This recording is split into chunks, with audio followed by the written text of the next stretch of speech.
The procedures and processes that need to be in place to organise a good work experience placement.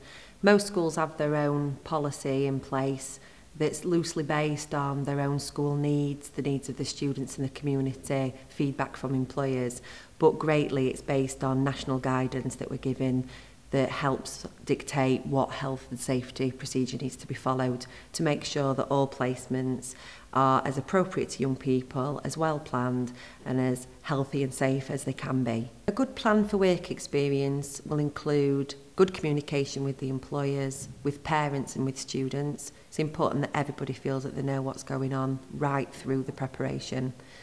Rigorous health and safety checks are very important, and we always visit placements pre the actual placement for the young person.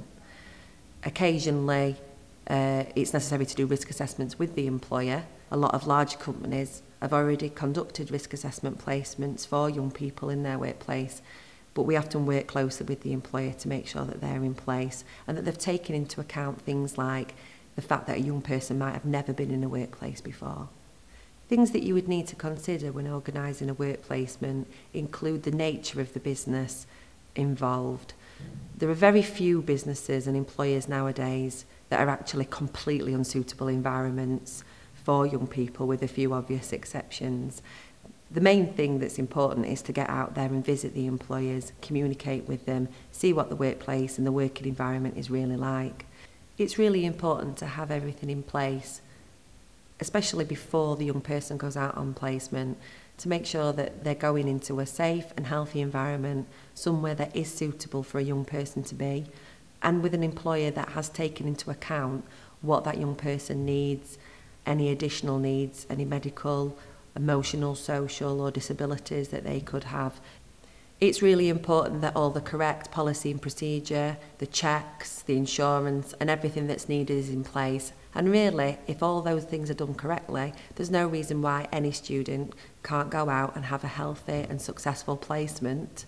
One of the ways that employers can ensure they have the correct procedures in place is by engaging with the communication with the school and completing the necessary paperwork.